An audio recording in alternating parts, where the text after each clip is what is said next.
Welcome to the podcast where we bring on remarkable people to tell their stories. I'm Paul Gilman. I'm Daniel Lance. And this is Pod So One.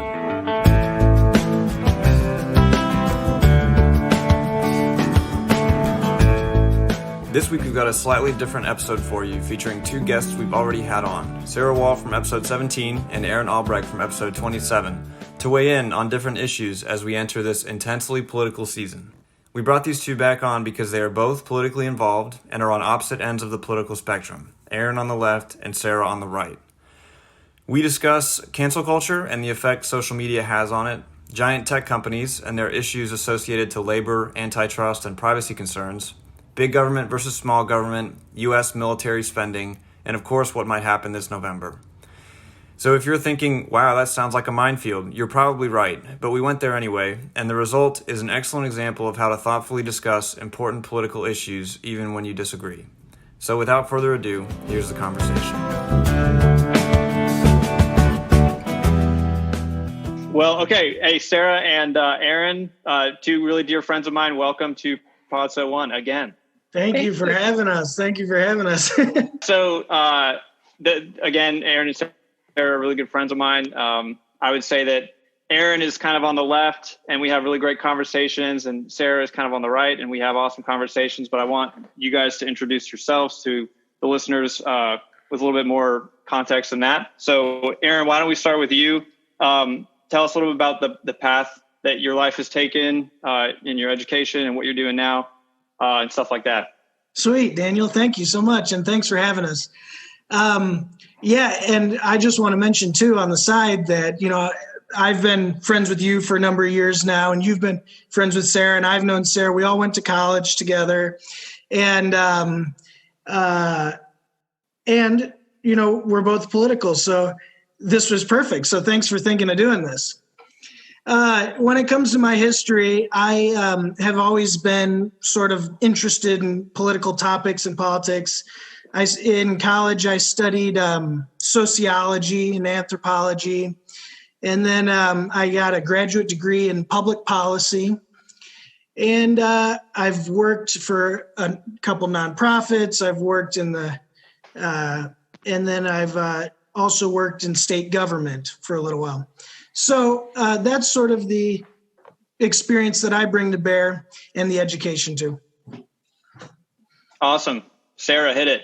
All right, cool. Yeah, just to echo Aaron, it's so great to be here. I'm really excited to talk about all this, and especially among friends, because it's always better to talk politics among friends.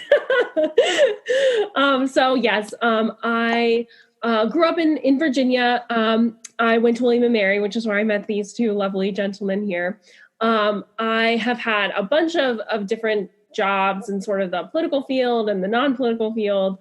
I grew up in a very conservative house, became sort of much more democratic, or I don't know, sort of a pseudo-liberal, I guess, in college and a little bit after college. And then I moved to Baltimore to work for a nonprofit where I was for, I guess about a year and a half. And that was very eye-opening for me in terms of the impact of democratic policies on urban areas. And I'm really passionate about especially like libertarians and more conservative thought in urban areas. And I'm now really blessed to work at the American Legislative Exchange Council. I live in Northern Virginia now, and I've only been there for a few months. And it's been a real delight to work in politics in 2020. So I am ready to do politics again in the evening. Oh boy. Cool. So Paul, I think you want to jump in? You are muted. All right. The good news is I got it out of the way early. Wow. Yeah, so I'm an older guy who was never on social media. I've never really been on Twitter, Instagram, sort of the last few months. Facebook is where I'm more active because people in their 40s, 50s, and 60s seem to hang out on Facebook. But I didn't join Facebook until a few months ago when the podcast started. We thought it'd be a cool way to get the word out about the podcast. And I am horrified at some of the things I read on Facebook. And I get that it's the extremes sort of yelling at each other or yelling to themselves in some cases. But this whole notion of attacking an individual or a small group of people, and there's no due process. There's just make this person famous for a very negative reason or set of reasons, essentially affect them in a way that is both very painful and long lasting over something that may not be true. I think the media and commonly folks will refer to this as the cancel culture. I don't understand it. It's not the way I was raised. It's not the way that social norms were formed in my world growing up or even as a young adult. So let's talk about the cancel culture. I don't see any good in it. It's who we become, but I'd love for you guys to discuss your views on the cancel culture. And we can start with Sarah. All right, cool. Yeah, to me, the cancel culture is, well, I guess to start off, because I know defining terms is a big part of what politics really should be about. And to me, the cancel culture is this tendency of people who believe very, very strongly in a certain thing to basically invalidate someone who believes the opposite viewpoint in order to win an argument. And I think it has really grown out of sort of the intolerance movement. And I say that specifically because I think that the Democratic left sort of began as like a sort of, we need to just embrace everyone and we need to be very tolerant. And tolerance is sort of this word that I think most Americans would say, yeah, of course I want to be tolerant. Like that's sort of the don't tread on me mindset, you know? But then in the 60s, there was a really intentional decision by academics to sort of change that to, we need to be intolerant of intolerant views. And so what is defined by tolerance versus intolerance is essentially everything that sort of the Democratic left, like the hard left, would say is correct or moral, that is acceptable. And if you believe something opposite than that, then you are obviously evil, you are obviously immoral, and you deserve to be canceled. And I think that the cancel culture, how it's become really dangerous in particularly since the Trump administration, I would say, although, you know, I've become very political since the Trump administration, so that could be sort of my bias. But since the Trump administration, I think a lot of the cancel culture has sort of flowed downstream from academia into culture and into everyone's sort of daily lives. And now you see, if someone dares to express a view that is sort of deemed intolerant, then not only are their social lives at risk, but their careers are at risk or their school life is at risk. And I think that's where cancel culture is really dangerous, because Twitter as sort of the ultimate arbiter of truth, I think people really use Twitter as like, this is the way the world actually is. If you're canceled on Twitter, then that flows down into your professional life even. And people have contemplated suicide because of the social sort of ostracization that they receive when they're being canceled or when they've been canceled. And I think that really at the root of it is a question of freedom of speech and a question of sort of freedom of expression. And that's a little bit tough to say, because cancel culture is not unconstitutional, because the Constitution, it protects Americans by law. And there's nothing about the United States of America is canceling you. And so then it's not really unconstitutional. But I think that what we find in the culture is that politics is downstream, or the law is downstream of culture. And so if someone is canceled in the cultural world today, then 50 years from now, or even 10 years from now, when the individuals who are so intent on canceling people who disagree with them, when they're really making policy decisions, then that's how these sort of freedoms, how the freedom of expression, which is fundamental to American life, is then really eroded away. So that's my biggest concern, I would say, with cancel culture. Yeah, so we naturally got there, I think, and it feels like it's going to be around for forever. Aaron, do you see the cancel culture going away, or And if it stays around, you see good or bad in it. Yeah, Sarah, I like a lot of what you said, and I agree with a lot of what you said about cancel culture. Cancel culture is something that also worries me quite a bit, and has for a long time, even before it was called cancel culture, because this phenomenon's kind of evolved. It has its distinct nature nowadays, which is what you're talking about for sure. One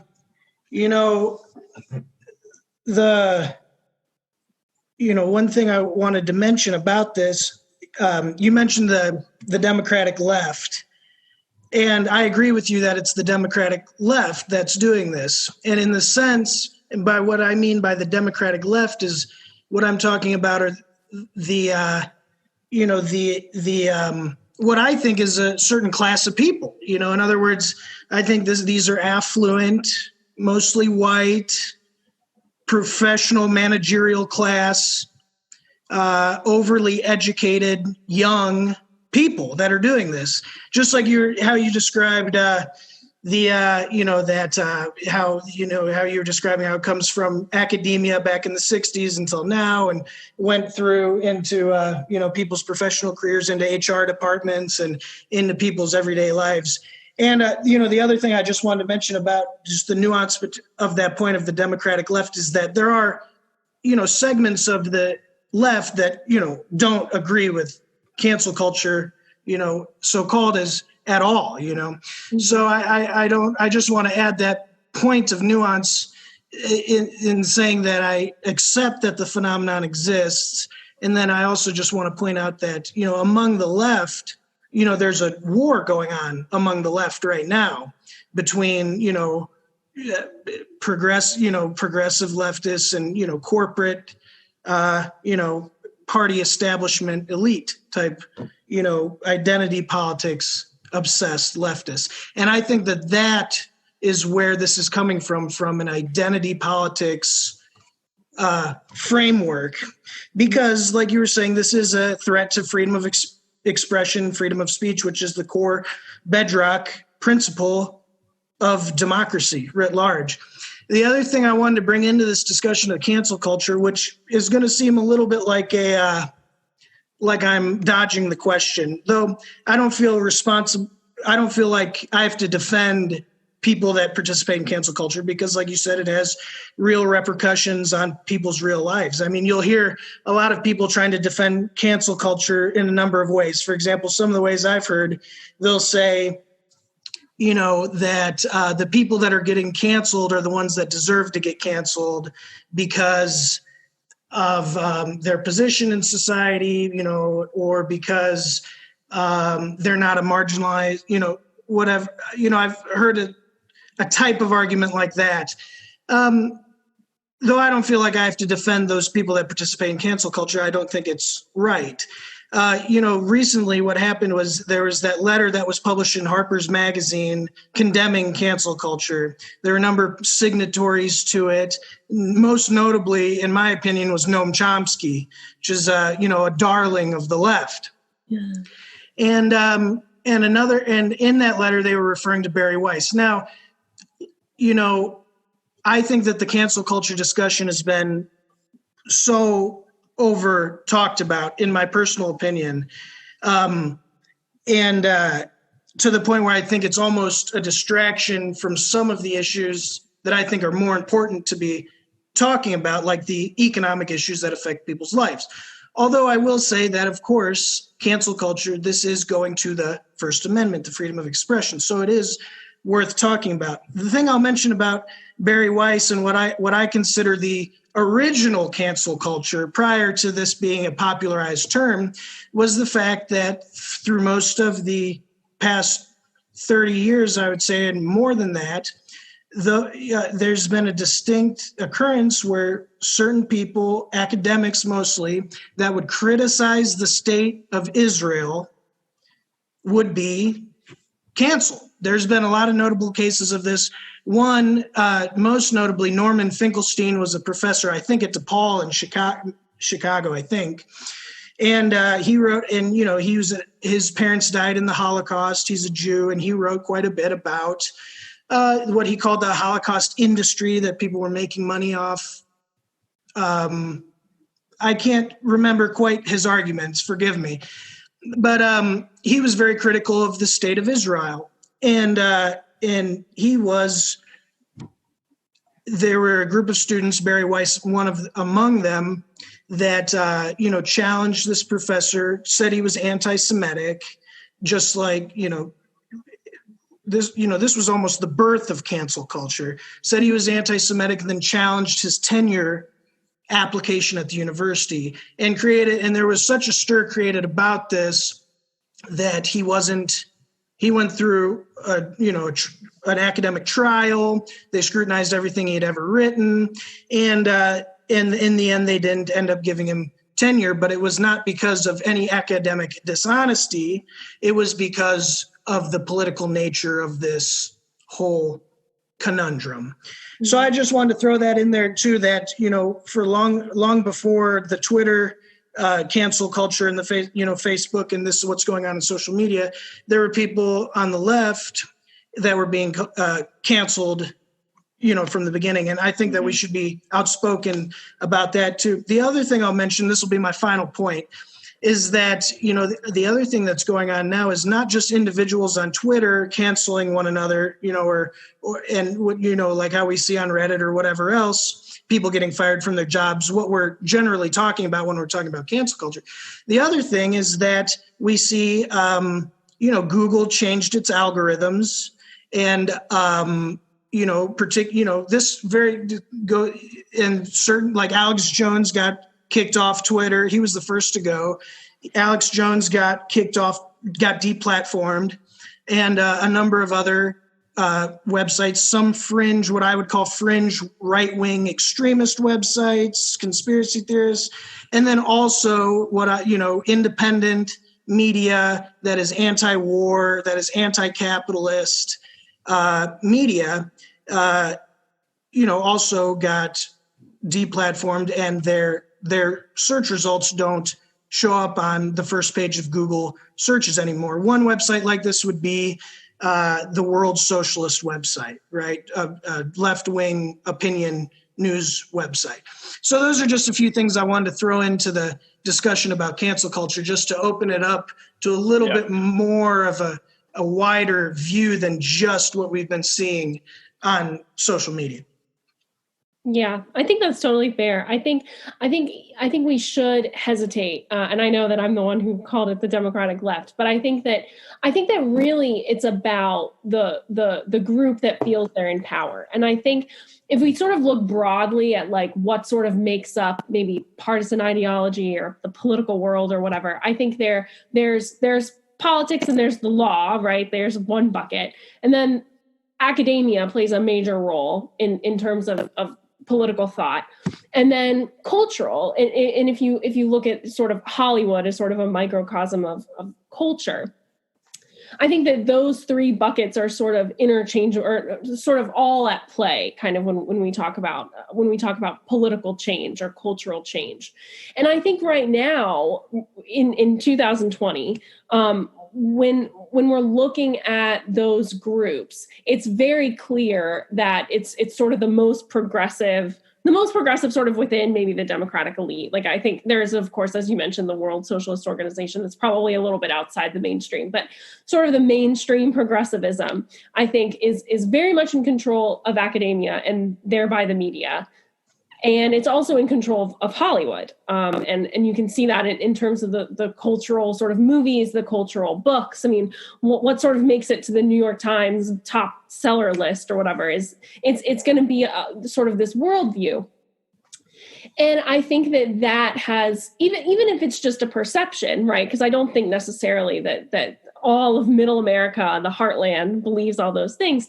It is indeed a perception of power for that sort of mainstream progressivism viewpoint.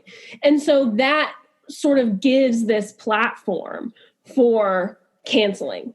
And as you mentioned, totally fairly, these things are not stagnant. They're not stuck that way. Like back in the 1990s, it was very much not okay to say that the state of Israel should not exist. And that was sort of the view that's in power. And that's why I think cancel culture is so particularly dangerous, is because the Constitution and in the entire United States of America was set up to protect minority rights. Like we have the Bill of Rights in order to protect minorities, like we have the Electoral College because the founding fathers didn't trust sort of the tyranny of the majority. Like 51% should not be able to just completely override the views of 49%. And I think that cancel culture sort of undermines that set of views, But I think, as you mentioned too, Aaron, like the role of social media in this is something that the founding fathers never could have foreseen, because we have sort of monopolies on the internet of Google and Facebook and Twitter. And sort of, I think there's even been some congressional hearings about like, is this a monopoly? Is this not a monopoly? And whether or not it's like officially a monopoly in sort of the most definitional sense, lawyerly sense, I think it's very clear that those are some of the most powerful organizations because they control the information. And so the dangerous thing about that is what they're doing in shutting people down or taking down people's tweets or taking down entire Facebook pages. They're not breaking the Constitution. They're not doing anything that's illegal that they can be taken to court for, but they are really creating a sort of narrative.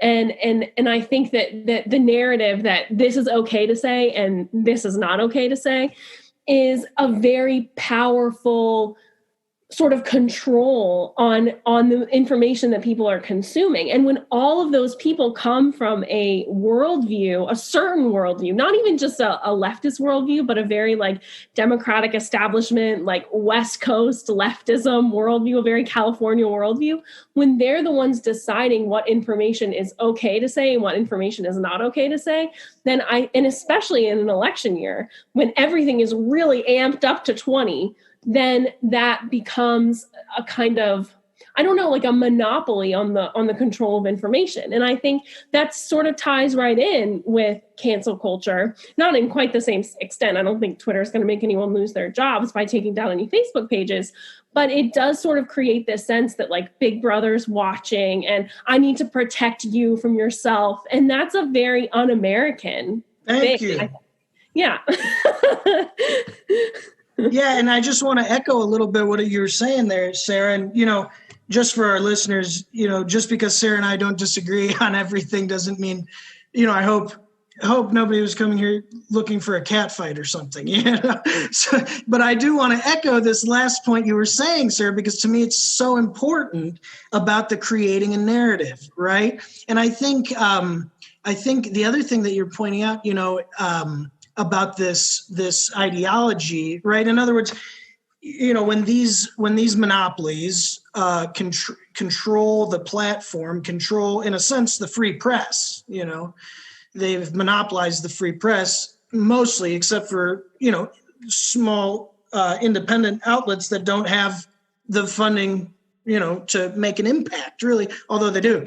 But this creating a narrative, which is creating a box where these are the acceptable views to have, these are unacceptable views to have. You control the conversation and you control what is possible to be achieved. For example, abolish the police, for example, is outside the box. But defund the police or, move some money around a little bit here and there on the edges, that's within the box. That's just one little example. But then the other thing I wanted to mention about this is like what you were saying about these digital monopolies, Twitter. And for example, Twitter just started labeling, which news outlets are sponsored by particular governments or some, so RT, Russia Today, there's a little, exclamation that says, be aware that this is sponsored by the Russian government, or Televisión. This is, it's a Spanish language outlet from Venezuela. There's a little marker that says this is state-sponsored media. In other words, be careful, don't trust it. Same thing with Chinese newspapers. And but what they don't label is the BBC. That's a state-sponsored news outlet, right? They don't label NPR. That's a state-sponsored news outlet. And so, there's these little things that they're able to do to on first thought, we'd think, oh, well, yeah, of course, RT is propaganda and the China Morning Post or whatever is propaganda and Televisión is pure propaganda. But, to what extent is our mainstream media, our capitalist media, our monopoly owned and controlled media, propaganda? Mm-hmm. Yeah. I just wanted to echo what you were saying, sir. Yeah. And I think these tech companies are interesting because they sort of found themselves in the role of being a utility company, kind of like roads and libraries and public squares. They're in that role, but they're still private companies, or they're privately run. They might be like publicly invested in, but it's a weird intersection to be in because of exactly what we're talking about. Being able to say, well, all of a sudden, Toyotas can't drive on the road, as a loose analogy to saying like, okay, this is no longer in the mainstream, or we're going to conspicuously mark this as being like a fringe thing, or demote it in our algorithms. So, and they're huge. I mean, Google has a basic almost monopoly on search. I think 95% of search traffic goes through Google. Twitter and Facebook are both like. I mean, I think Twitter has 17% of the American population. So it's actually only a slice of what is really America. Mm-hmm. But in terms of getting online to see what's going on, that's kind of it, Facebook and Twitter. So let's transition. Let's stay on the topic of the big tech, but transition to sort of this concern about of monopolizing our channels of communication. What do you guys think is going to be the answer to that? Is it going to be a sort of like break up the big company style legislation that gets handed down from the government, or should competing small snappy startups come up and try to somehow compete with these like enormous giants, like Amazon, for example? Not that Amazon it used to be small, but Amazon as an example of one of the giants. Because to me, like, I don't see a feasible route that anyone starting an Amazon-like company could take to viably compete. So what is the answer? And is there an answer really? Sarah, you can go first if you want. Sure. Yeah. So I am never a fan, sort of a free market kind of individual liberty type worldview.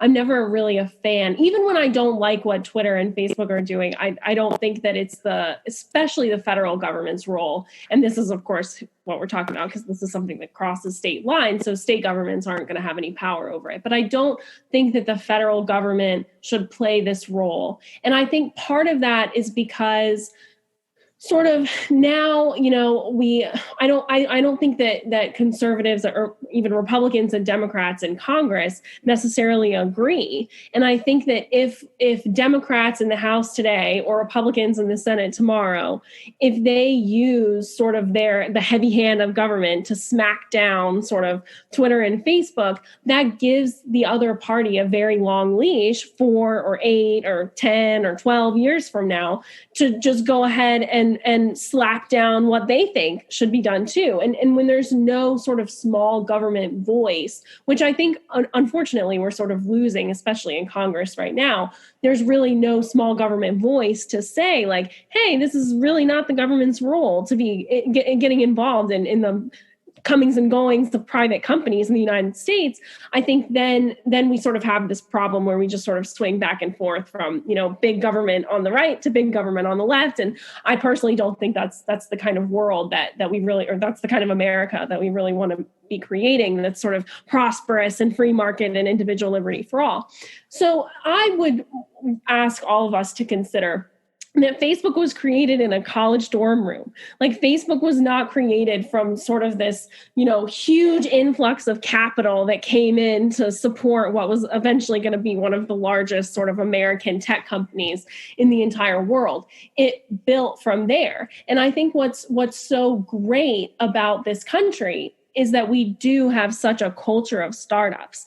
And I know Daniel knows this better than anyone because he's about to get involved in a startup, that it's really a beautiful and kind of exciting and very energetic thing to say I'm staking out, and I so admire the visionaries out there who are able to say, this is really what I'm going to do and I'm going for it. And I think there's a lot of power and a lot of grit in that entrepreneurial kind of spirit.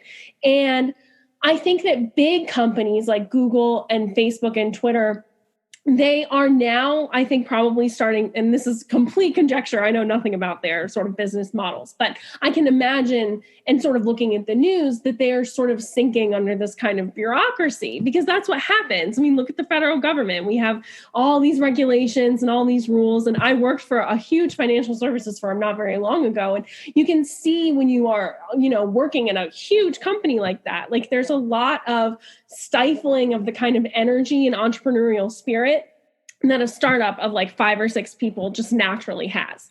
And so I know that right now it's difficult for us to sort of foresee a future where there's more competition, but I think we're already starting to see a need for it. Like I know there was the creation of a platform of, I think it was actually a couple years ago, but it started to get a lot of attention a couple months ago, called Parler or Parlay. It's like the French word to converse, to argue, or to discuss. And I think that's important for us to be aware that as the American public grows frustrated with sort of this monopolizing of the information, I think and hope that there will be kind of a natural breakup and of course there's a lot of ifs and ands and buts about that, mostly involving money. But I think that the American public are hungry for something that allows a freer sort of exchange, a freer conversation of ideas. And I hope that sort of naturally occurs rather than needing the government to step in. Yeah, that's an interesting take. I read a book about this, which is a really cool book written by a guy named Matt Stoller, who the title of the book is called Goliath, and then subtitle is Monopoly versus Democracy or something like that. And Matt Stoller worked on the Senate, I don't know what it was, maybe Financial Services Committee or something like that during the 2008-2009 collapse. And he wrote a history of this, of monopoly in America. It's a phenomenal book. I'd recommend it to any of the listeners. And, one thing, there was just recently a committee hearing that got a lot of attention, a subcommittee hearing on antitrust that was held in the House of Representatives a few weeks ago. So interesting to see this. It was such a historic hearing because we had 5 of the tech giants. There was Amazon, Jeff Bezos. There was Google, what's his name? Sundar Pichai. Exactly. There was Apple. Zuckerberg from Facebook. What's the name of the Apple guy? Tim Cook. So was there 4 or was there a 5th one? Does anybody remember? I think there were only 4. There were only 4. And I remember calling you and talking to you while it was going on and after it happened. Yeah. And laughing about how the whole thing seemed kind of like a farce, and it seemed like a big slap on the wrist with all these Congress people waxing poetic about ideals and morals. And then saying like, you shouldn't do that. That sounds wrong. You should be better. And then they just stop talking, and then the CEOs go home. Right. Yeah. Another funny thing that happened in the hearing is that none of these tech CEOs could get their Skype to work. But one of the things that was so interesting about this hearing was that, we haven't had those 4 people sit down in front of the House of Representatives all at the same time ever before. And these are some of the most powerful people in our country, let alone in the world. These are some of the richest, most powerful, most entrepreneurial people. In fact, I think Jeff Bezos of Amazon is the most richest person in the world. Though what was historic about it was that the chairman of the committee was quoting Louis Brandeis, who was a Supreme Court justice who was famous for breaking up all the trusts. He was a big-time trust buster back in the time of Teddy Roosevelt and Franklin Roosevelt. So it was interesting to see this turn towards a more antitrust, break up the monopolies attitude among some of the Democrats in the House of Representatives. Like Daniel was saying, I don't think anything will come of it, but we'll see. What we did learn from the hearing, though, which is interesting, is the amount of anti-competitive practices that these corporations were engaging in. I could try and list some of them. For example, Amazon will, whenever a third-party seller sells something on Amazon, they found evidence that if whenever there was something that was selling very well, Amazon would find that model would look, they had to turn over their intellectual property or whatever it was, and that Amazon would then create that product, sell it under the Amazon off-brand, the Amazon brand, and then, sort of block, push that third-party seller so that the Amazon products would appear on the screen first, and they would undersell them until they kicked them out of business, and then they would raise the price, right? That's just one example, but what we found was that, these tech giants were engaging in anti-competitive practices that from what I understand are illegal under, the law of the books, because like what Sarah was talking about, a free market, what is a free market? Well, a free market is a competitive market.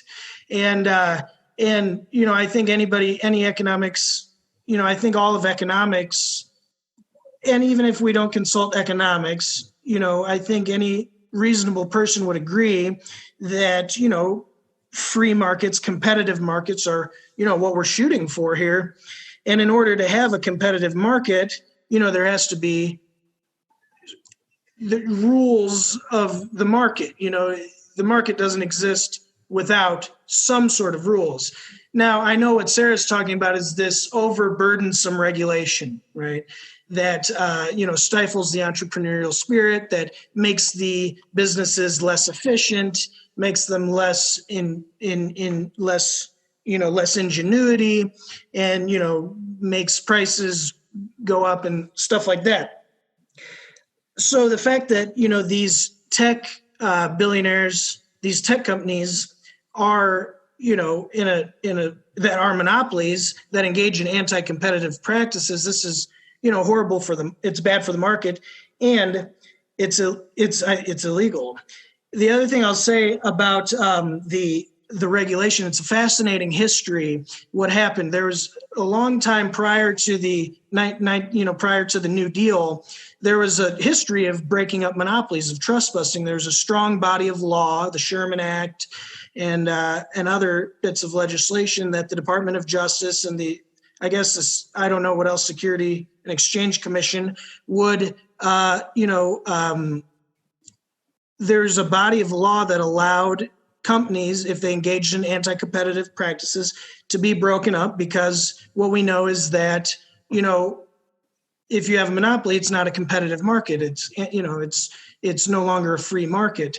And the history of this is that with the new Democrats that came into office after the 60s, the Cultural Revolution of the 60s, I was mentioning that book, Matt Stoller, Goliath, he goes over this history, is a lot of these the consumer groups, right? The clean water, clean air, the seat belts, the Ralph Nader consumer watchdog groups, this generation of new Democrats that believed, that came into power, that believed that, if you have one big corporation that, controls the market, we can overlook that so long as we can regulate the corporation,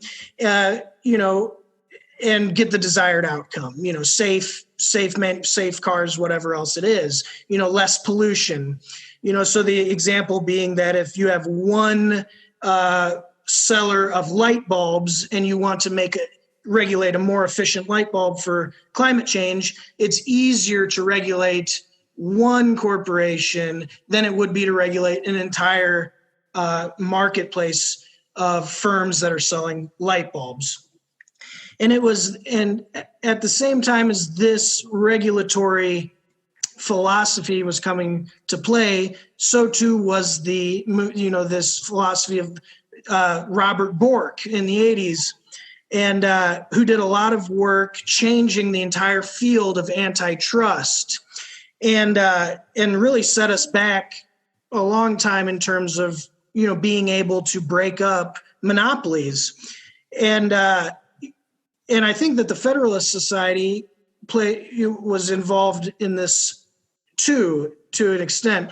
So when it comes to the question of these big tech monopolies, I agree that overburdensome regulation is not the way to go.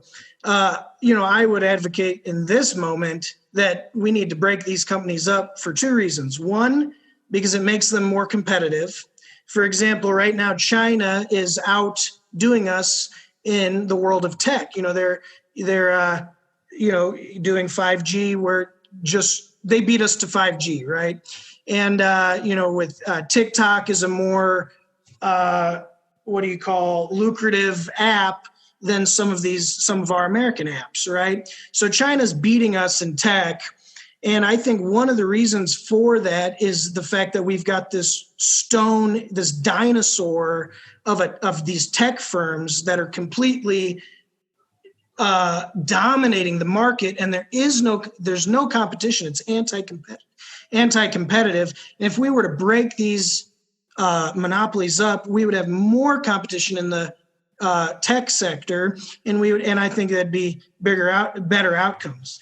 The other reason I think we should break these huge monopolies up is, of course, because they have so much, because of their financial power, they have so much political power in this country. And it is, of course, the Democratic Party, the neoliberals, that are greased up by Silicon Valley and the tech sector like never before, right? So these tech monopolists are influencing our federal policy, and I think that's the other reason. They've got undue political influence in Washington, and I think that's the other reason why we got to break them up. Awesome. Yeah. Oh, did you have thoughts on that, Sarah? Well, I guess I just wanted to say two quick things. The first is I completely agree that big government loves big business. And so like they really benefit each other. I think there's a lot of fundraising capacity that can come out of that, a lot of PAC money. And then there's also, like you mentioned, like big government will prefer to regulate. I think that's such a great point, that they'll prefer to regulate one large business. Because it's easier. It's easier to get what they want out of it. And I think that's so important. The other thing that I really wanted to mention too, when we think about sort of the laws that are on the books, I think that you're absolutely right that companies have to be held accountable to the laws that we do have. And I think that Amazon, I guess when I was sort of talking about breaking up companies, I wasn't thinking so much about Amazon. I was sort of more thinking of sort of the freedom of expression kind of groups like Facebook, Twitter, Google kind of realm. But absolutely agreed. Like Amazon should not have the kind of power to shut down like third-party sellers. I guess my hesitation with breaking up sort of the more social media kind of platforms more comes from this sort of core belief in this kind of American way that we have, where if as long as these companies are abiding by the law, which Amazon maybe not, Twitter, Facebook maybe are tenuously, the idea is nothing is stagnant, right? Like someone else will come up with a new idea. And as long as we've built a regulatory and sort of political and a cultural and an economic foundation that I think to a large extent we have in the United States, there is fodder, there is fuel to create a competitive environment. Now, that's not to say that that's a given. Like, I think that it takes a very visionary person to come up with something new. I'm not that person. Daniel, I know, is. And I really envy that. Like, I think that kind of visionary, that's the sort of leader that it really takes to create something like that. But then the second part is too, that when companies like Google or, Amazon have too much power, then they can quash their competition. And then that sort of kills it, right? Then you don't, like you said, Aaron, like there is no free market when that's the case. So I think that without going so far as breaking up companies, I think as long as we have laws on the books to hold them accountable, hold CEOs accountable to sort of practices that allow others to come along with their visionary ideas, then the government, I think, needs to step out and say, okay, visionary, like you take it from here. Yeah, I totally agree. So, yeah, I think in thinking about this and in hearing you guys talk, it seems like there's a kind of a faith in the agency and the drive and the responsibility, accountability of the individual on the right. Like as individuals, we can look at Facebook and say, I don't want any part of this, and leave the platform. And there's like this sort of, like what Sarah was saying with, nothing is stagnant.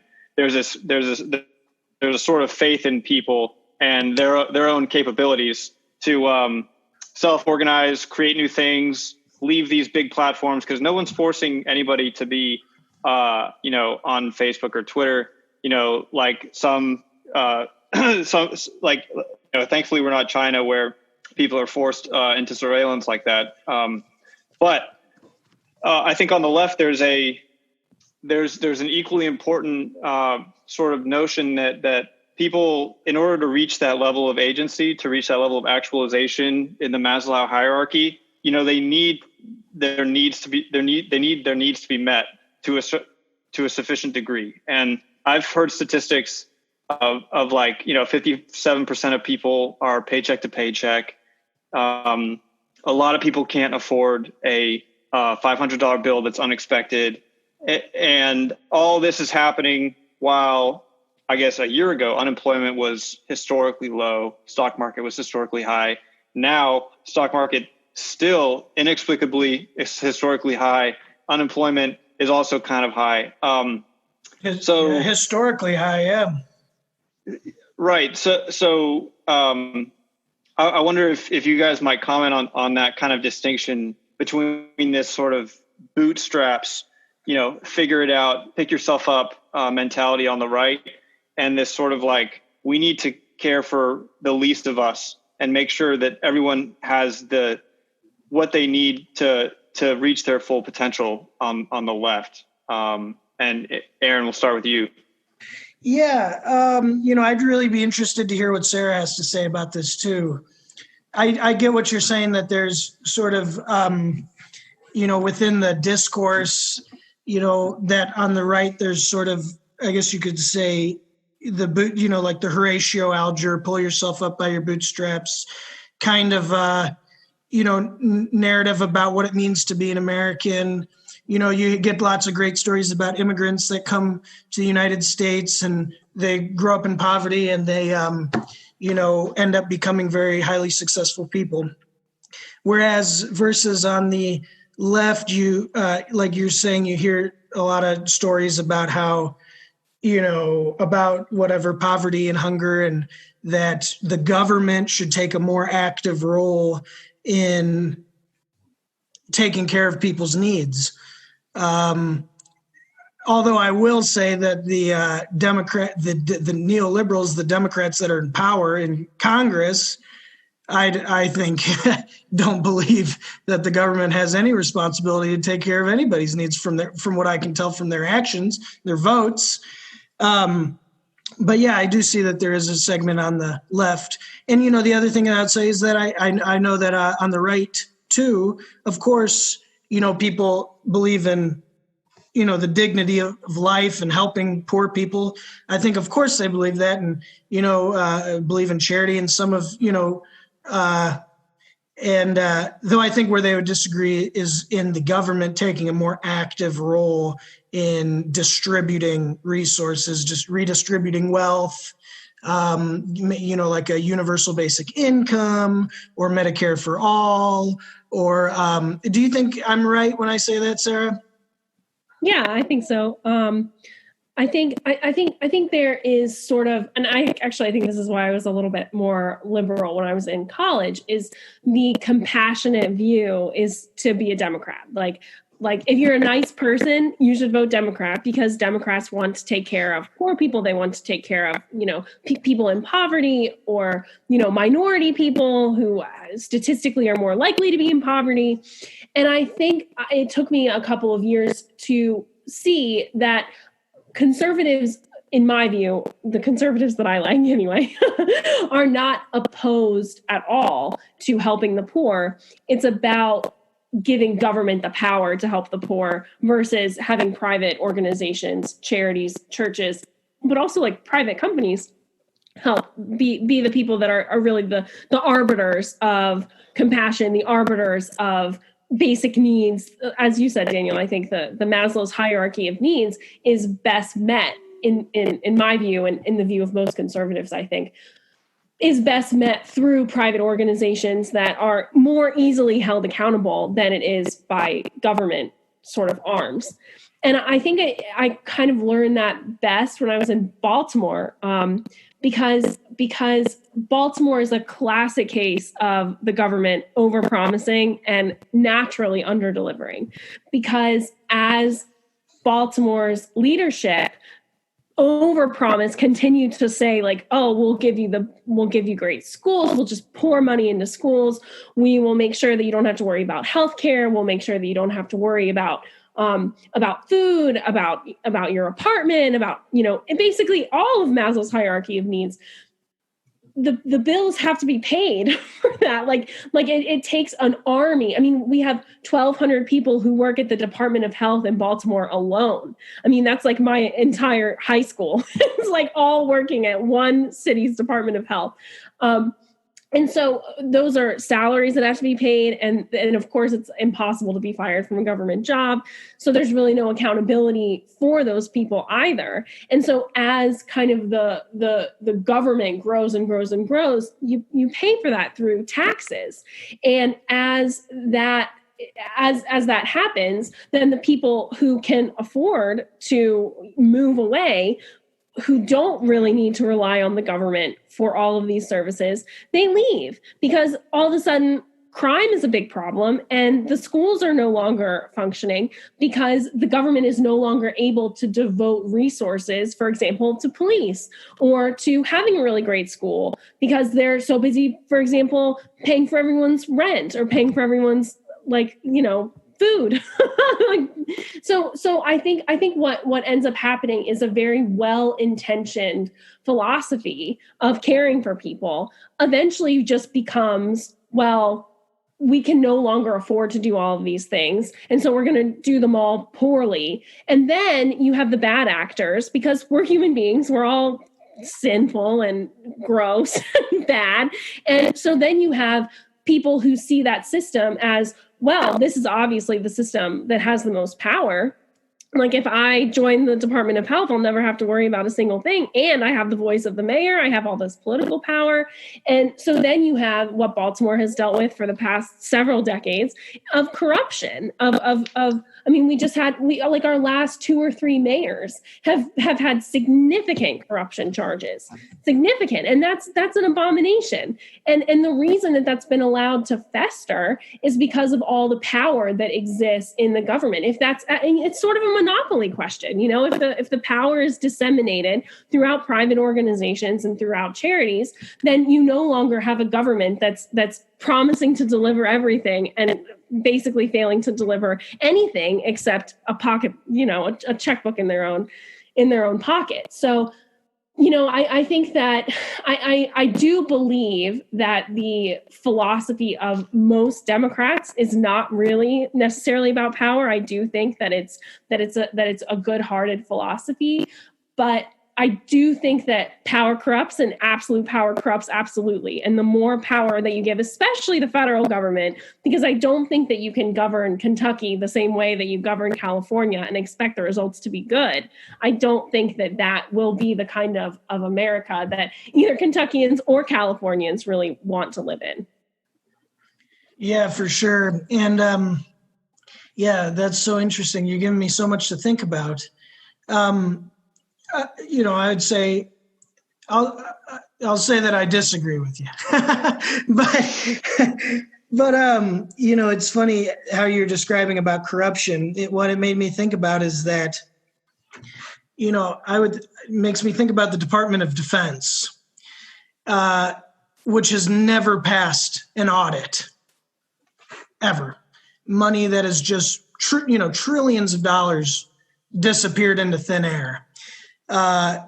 There's single bidder contracts, multi-million-dollar, contracts that they give out to arms manufacturers and the defense industry, and heads of arms manufacturing companies going into government, and government officials going into the arms industry.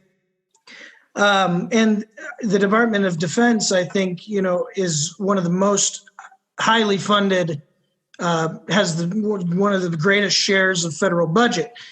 There's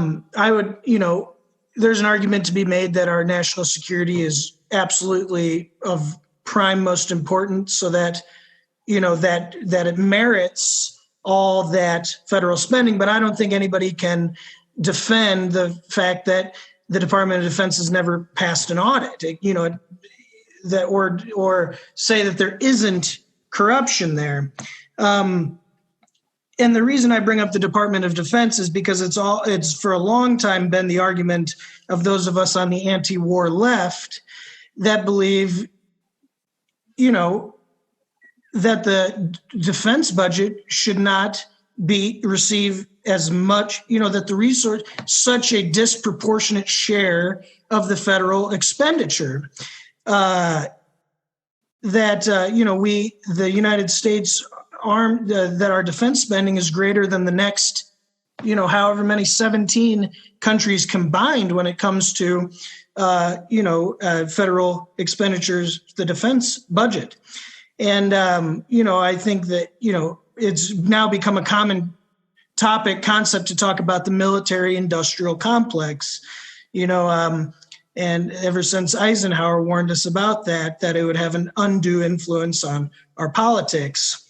And I would, ever since the time of Keynes, we've known that a capitalist economy can have full employment, that it is possible to have full employment, that everybody can have a job. There's a lot of that Keynesian economics that was instituted as part of the New Deal that, through the Civilian Conservation Corps and the Works Progress Administration, other government programs that gave unemployed people work to feed their family and participate in the economy and to have, dignity, the dignity of work.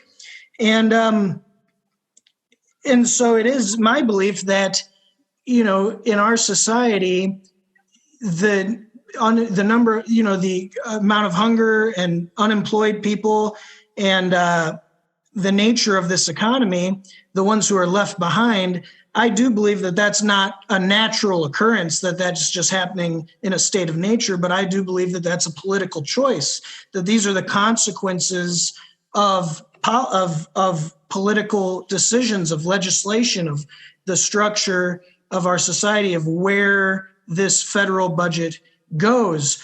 When we say that, how it's a common trope to say, how are you going to pay for it? Medicare for all, how are you going to pay for it? Money for schools or whatever else, how, this is our tax money. There's only so much of it. How are we going to pay for it? Though I think nowadays there's become a disconnect between the money that goes into the Treasury as part of our taxes versus the money at the disposal of the federal government. I mean, the federal government has been, quote unquote, printing money, indiscriminately for a long time now, especially since the Great Recession. And it's funny that, another common argument you'll hear people on my side say is that the question always is, how are we going to pay for it? But, a few months ago, whenever coronavirus hit, the federal government was able to magically come up with some more than $3 trillion to give to large corporations so that they wouldn't go belly up. And, which goes to our deficit, to our, so I do believe that, there's ample evidence to suggest that the money, we have money that we can put towards things that will help people, programs that will help people, programs to stimulate the economy, to give people work. Though right now we have a situation where the ones that are making the political decisions, who decide where the money goes, I believe that they have a class interest. And I come at this from a very class perspective, where I believe that there's a ruling class in this country and of elites, economic and otherwise elites in business and in the military, that have a disproportionate influence on how money is spent. And I believe that, that they have a different class interest than the working class, which is what I think which is who we are. And so I think that if we were to have more power in government, if we were to actually have a say in this democracy, and by we, I'm talking about the working class, who I believe is not represented in Congress or in the Senate whatsoever, our interests anyways, if we were to have a say, I would believe that this money would be spent in far different ways, and there wouldn't be a Department of Defense that couldn't pass an audit where trillions of dollars have gone missing, and with such corruption in between, the leaders of large corporations going in and out of government and single bid contracts, and this relationship between the elites of our society and the federal government itself. So, Sarah, just to distill that a little bit, so it sounds like, I guess, Sarah. So, what's the answer for those that say, like, hey, reduce government, make it smaller? What are your thoughts on the how to reconcile that kind of small government mindset with this pretty inflated defense budget, along with all of the accompanying corruption and the sort of self-fulfilling kind of cycle of money in politics, like the corporations being really in with the lobbyists who pass the laws that help the corporations and that keep the machine rolling. Those two kind of seem separate to me, like the idea of whether Baltimore should be governed really broadly or with a small government, and then the idea of this small federal government, but with a crazy outsized budget and inefficiencies. So, how do you reconcile those two kind of things? Yeah, I think sadly, the sort of term small government and how Republicans always really run on creating a small government is not necessarily honest. And I think actually, not to bring up Trump, although it has been, over an hour and we haven't brought Trump up yet. I think that Americans have become really disappointed in sort of these political failed promises, broken promises of politicians. And I think there's a lot of anger in politics. I think you can sort of see that on the right in, Trump's sort of way of communicating. And then you can see that on the left, in the riots. I think that people really feel left out and angry about sort of the broken promises that politicos have been making for decades and not really been meaning. I think that that's sort of a Reaganite kind of philosophy that cut everything except defense. And that philosophy was born out of the Cold War. I mean, it was born out of a time when we were really afraid, and the majority of Americans were really afraid that we were going to have a nuclear war and we were all going to die at the hands of the Russians. And I think that we do need a robust national security, in my personal opinion, because we still do have world enemies. I mean, China's really on the rise. We don't really trust China. Putin is obviously not a trustworthy kind of ally. North Korea is a little bit of a dark horse in there. Like, we do have enemies. I think the problem is, over the last 20 years or so, and I guess 19, we've gotten ourselves into kind of mired in these sort of endless wars in the Middle East, where now if we leave, then the whole region is destabilized. And we saw that a couple years ago when Barack Obama really tried to pull us out of the Middle East. Then there were a lot of terrorist attacks in Europe in particular, I think probably because it's just easier to get to Europe than it is the United States. And so we have to sort of balance that, against, the national security sort of thought, but then also with the very valid point that this is a massive monopoly, again, of money and power.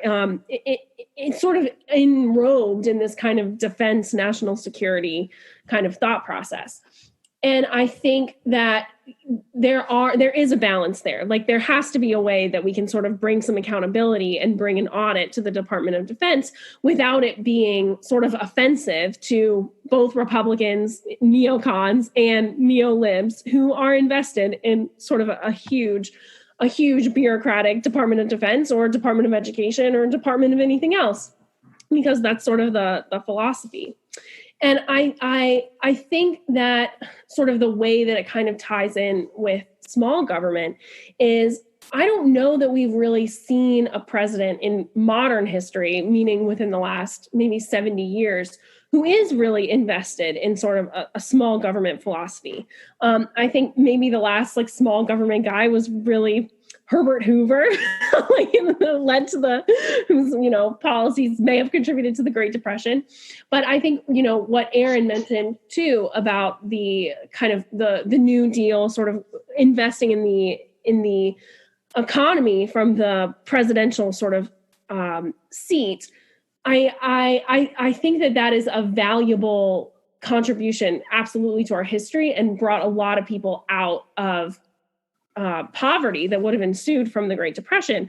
But there is a pretty significant, there's some significant evidence that that may have also prolonged the Great Depression, because there were, regulations that came out of that period, and there was sort of a lot of government involvement that sort of made corporations skittish about really, investing in improving the economy rather than just sort of keeping it at kind of the status quo. And I think that, again, I think there's probably, there has to be sort of a balance there.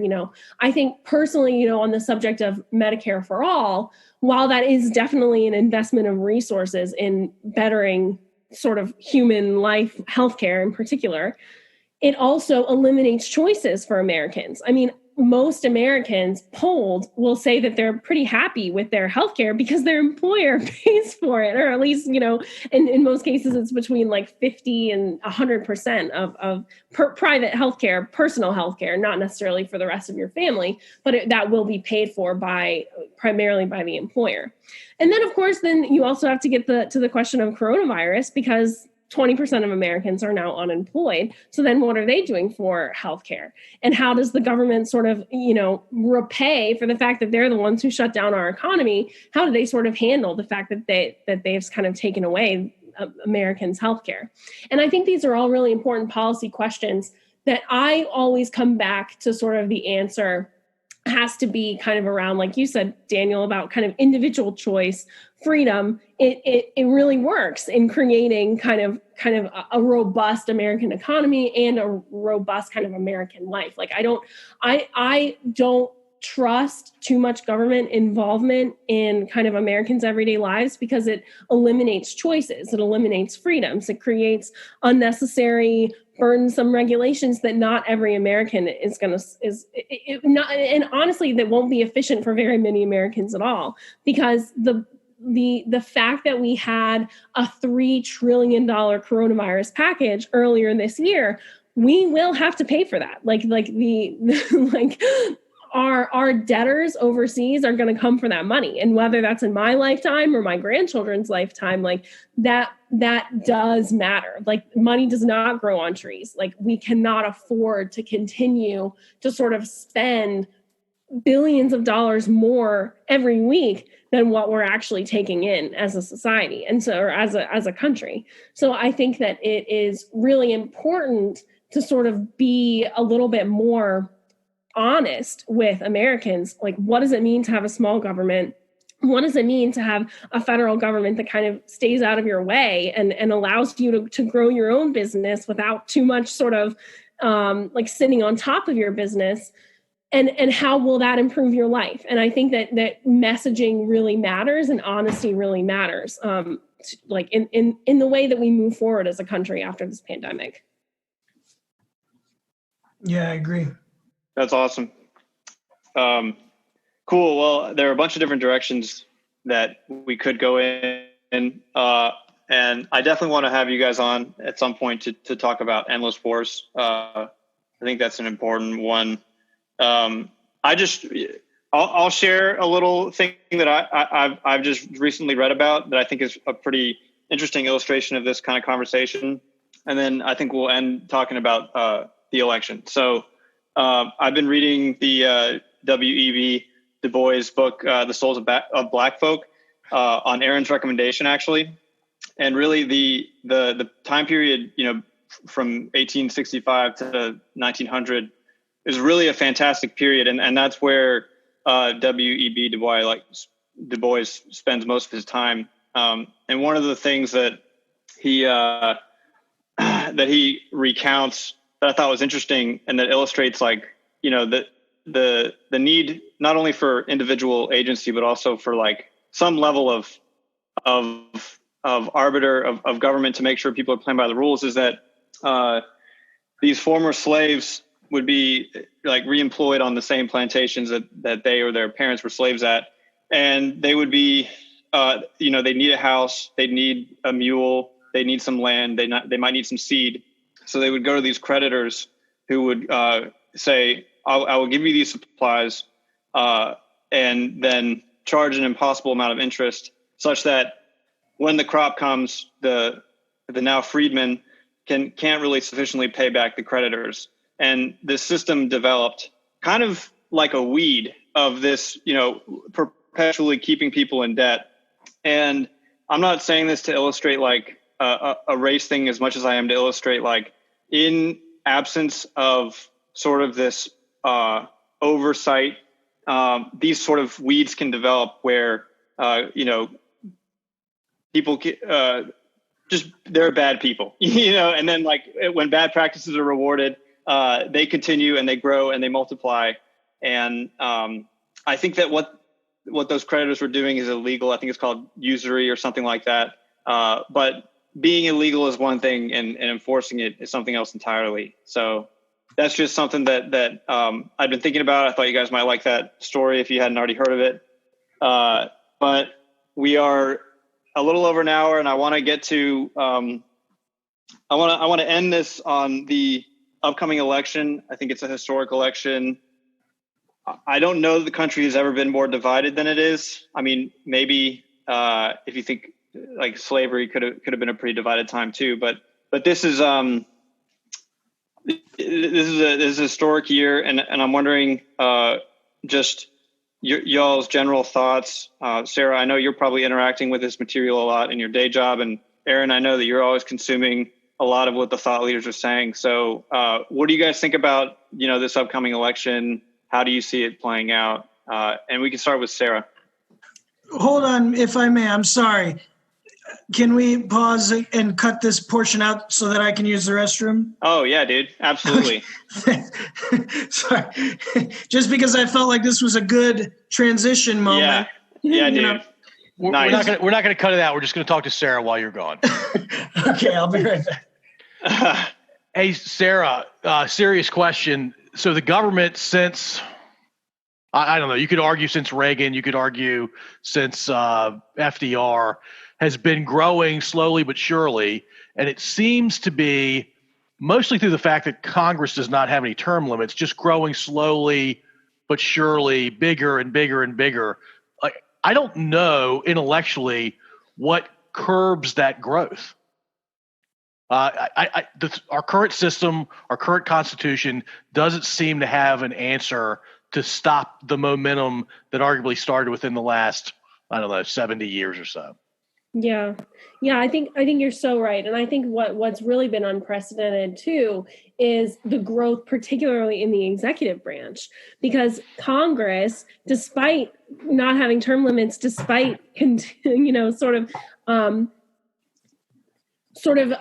having all of the power that they really need, arguably were intended to be the most powerful branch of government. And yet, because I think, as Daniel mentioned, how divided our country is, the executive branch sort of has to always step in and actually enact policies through executive orders. I mean, I heard about this story of this congressperson who kept on his desk two stacks of paper, and the one stack was maybe, this tall, and it was how many laws Congress had passed. And then the other one was all the regulations that the executive branch, whether through agencies or departments, all of the things that they had gotten done. And it was probably 10 times the amount of regulations and the amount of policies that are coming out of the executive branch as compared to the legislative branch. And I think that's a really dangerous thing, because Congress was set up to be the primary arbiters of power, the primary arbiters of law and policy in our country, because they're closer to the people. And the president, I think the ideal founder's president would be just kind of a sitting duck, didn't really do a whole lot, And I think that is really unconstitutional. But as you mentioned, Paul, how do you go backwards? Once you've given someone or some agency or some, bureaucracy power, they don't give it up. And I think we've sort of seen a very slow but very steady cession of power to the executive branch and to the agencies. And I think that while it is unconstitutional, while you could make, arguments up and down all day long about all of these agencies being unconstitutional, I don't see how you ever go backwards from that. Yeah, it's super scary, and it kind of speaks to, we're just a different version of an empire or a superpower that's eventually going to come to an end. I hope it doesn't come to an end in my lifetime or my grandkids' lifetimes. But what we have is wonderful and awful all at the same time in this country, and it's not going to last forever. And I see signs of it around me all the time. Not to be depressing, you can use that as your break to come back in, Daniel. No, dude. Something you said to me on an unreleased episode was that that stuck with me was that when an empire or when a country, when entertainment becomes king, that there's a problem, or that's when that it's in decline. And I've really been thinking about that. So, Paul, I know that you like to talk about how dumb you are, but I think you're a pretty deep guy. And with that, let's move back to election. Sarah, what are your thoughts? Yeah, I mean, if you had asked me a couple months ago, I would have said Biden is going to walk away with it. I no longer am fully convinced of that. I think we've seen, at least in the last couple of weeks of August, have seen a tightening of the polls. And I also mentioned today, it's just in a conversation, and it struck me that it was really just occurring to me. Trump always outperforms the polls because people are ashamed, even when talking to a pollster, to admit that they're voting for Trump. And we saw that in the primaries in 2016 too, that, oh my gosh, Trump's winning all these primaries. And we had him set, all the way back in third or fourth place because people don't, they lie in exit polls. And I think that that's important for us to remember. I think it's going to be a really close election. And if I had to guess, I would say we're headed for a repeat of 2000, where we have a lot of litigation around the ultimate winner. And I say that because we have gone in our country from probably around like 10 or 12% of ballots being cast in the mail to this year, we'll probably see between 50 and 60% of ballots being cast in the mail. And those ballots take a longer time to get there because in most states, ballots that are cast in the mail have to be postmarked by the day of the election. So then, of course, they're not going to get to the to the elections office until a couple of days after the election.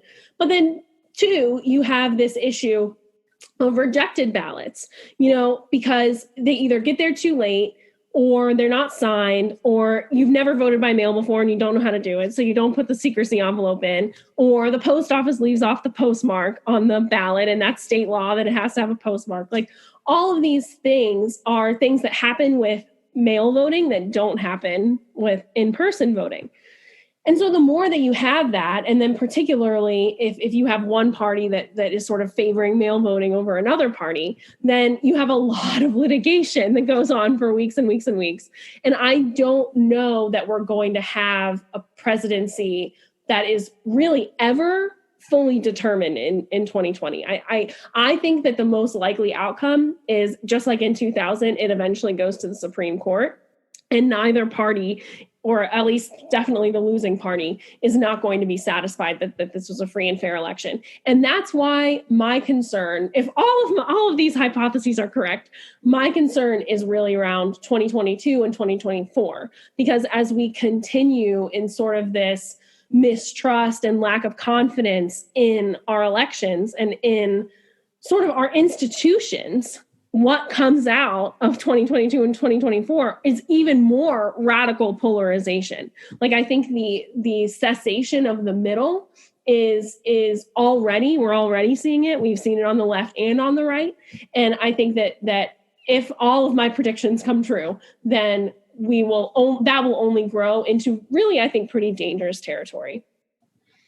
Yeah, I totally agree with you. And it's uncanny how much I agree with you, just because I think that a few weeks ago I would have said that Biden was going to run away with it too. But now I think we're seeing a repeat of what I thought was 2016 in terms of the Democrats running a 100% Hillary Clinton campaign, which the Democrats campaign, I watched the Democratic National Convention. It was a horror show. I swear to you, it was like watching myself die inside. And the reason I say that, they're not offering any positive vision at all. The only message the Democrats are offering are that they are not Trump. And I think the Democrats are courting at the convention, they had more Republicans than they had progressive Democrats. AOC, they only had 2 people under the age of 50 speaking at the convention. AOC got less time to speak than Kasich, the union-busting governor from Ohio. So, we've got a Democratic Party that is really, I would say, giving the middle finger to its base, the working class, and is instead courting this professional, affluent, coastal, elite, suburban class of voters through identity politics to pauper over their economic conservatism, and whereas I see what Donald Trump, the kind of campaign Donald Trump is running, I think is also not as effective as it could have been. For example, his 2016 campaign was absolutely historic. Absolutely historic. The rhetoric of that campaign, the message about the sort of, I guess you'd call the populist message of the Trump campaign, I don't think is there in 2020, which I think is not a good strategic choice. Although, how could he run on a populist message when, in my opinion, he hasn't followed through on any of the populist promises that he made. And the strategy I see the Trump campaign running is they're basically saying they're trying to tie Biden to the radical left, which I don't think sits very well with the public, because I think the public understands that Biden is not radical at all. In fact, I think most people understand him to be kind of a conservative, but I still think that what I'm noticing in the Republican National Convention going on is that there is more of a acknowledgement of the Republican base, of the Trump base.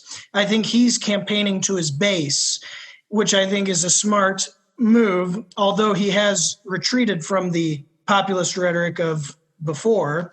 And while the Biden campaign is nudging off the Democratic base, relying on thinking that the left, the progressive left, will have nowhere to go. They have to vote for Biden because they have no other option. There's no third party progressive left option.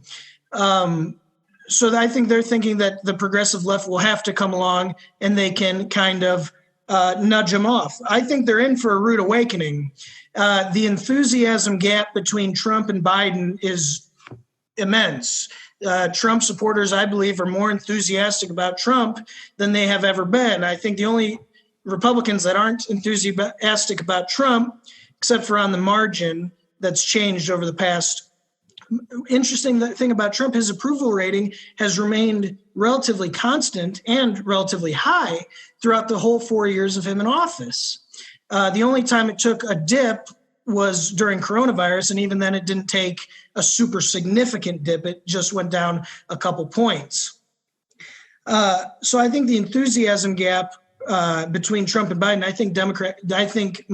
I don't think anybody is enthusiastic about going out and standing in a coronavirus polling place to vote for Joe Biden. And so I think that they're really in for a rude awakening. And I think this really goes, there's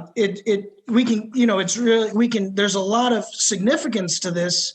The fact that the way these realignment, the way these parties are changing, where back when George W. Bush was in office, the Republicans, the neoconservatives were the establishment.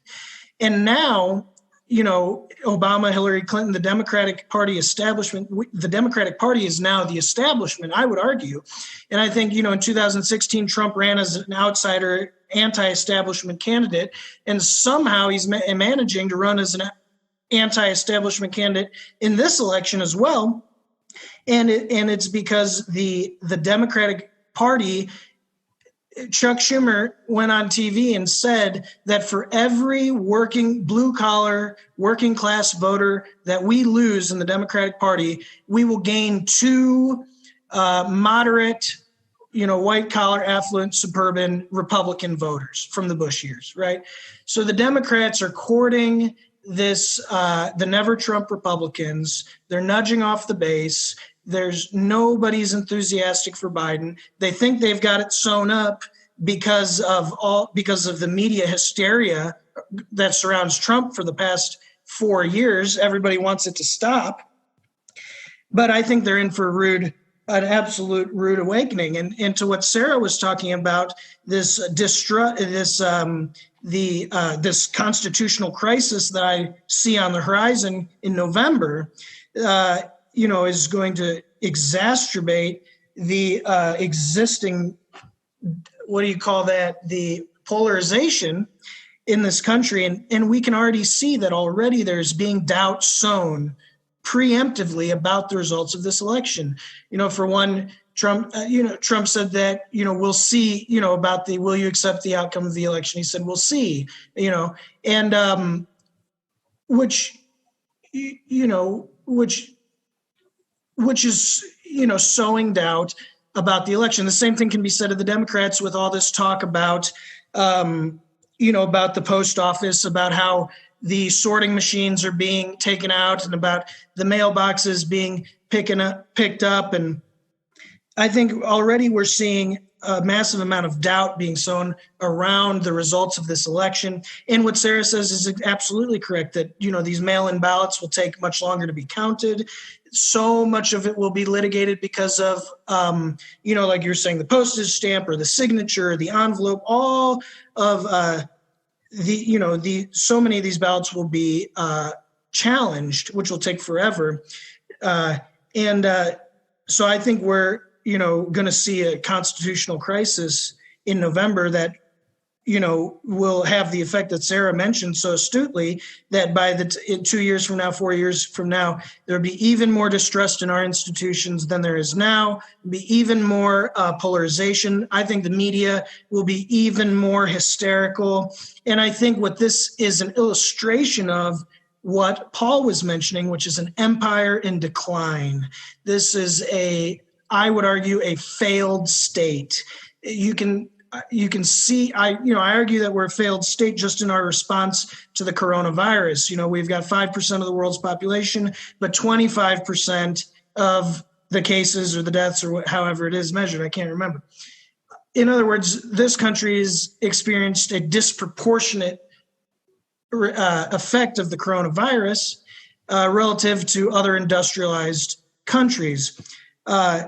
So I do see this failure of our institutions and this distrust in our institutions and this massive polarization as a hallmark of an empire, of a nation that is failing, of a changing world order with, like you were saying, China, the rising of China and the decline of the United States, which has ultimately come about because of these absolutely illegal and absolutely unstrategic, endless wars that we've prosecuted all across this country. World, I meant, not country. That's maybe a good segue to our next podcast with both of you, because that's a much longer topic. Yeah. I'll just say, as a guy who's lived over half a century, I can't believe that our two choices, one is somebody who I think just creates a horrible impression to the rest of the world about our country. And the other one, and look, I have two grandmothers that are no longer with us that suffer from dementia. The other candidate is suffering from dementia. I can't believe those are our two choices. But that's what our system has brought us to. Yeah. Yeah, it's a bleak picture that you guys paint. However, I will say that I think, having conversations like this with maybe fundamental disagreements, but a desire to like kind of just still be open to talking to each other and to still have, share the agreements about what we do agree about is going to be key. And it's going to be probably one of our biggest weapons against the potential failed state that Aaron warns us of. So I really appreciate both of you guys joining us and sharing all your thoughts. I think you guys did a really good job, and I really enjoyed it. My mom and dad both told me to surround myself and talk to people that are smarter than me. And so this is just another example of me following my parents' desires. You sell yourself short, Paul. Well, thank you so much for having us on. And I think it's so nice to talk with you, Sarah. And I think really we agree about more than we disagree about. I think so too. Yeah, this has been really great. You guys have all done an awesome job. I'm so excited to hear the results. Thank you, guys. Awesome. Very cool. Right, thanks, guys. Appreciate it.